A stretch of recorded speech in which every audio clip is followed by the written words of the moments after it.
You ask Tiger to solve. This deals with linear equations with one unknown. The final result is u equals -7. Let's solve it step by step. Simplify the expression. Simplify the arithmetic. Swap sides.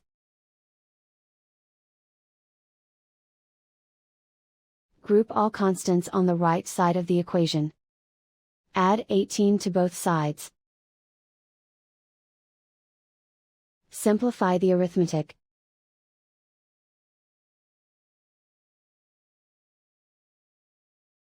Isolate the u. Divide both sides by 8. Simplify the fraction. Find the greatest common factor of the numerator and denominator. Factor out and cancel the greatest common factor. And so the final result is u equals -7.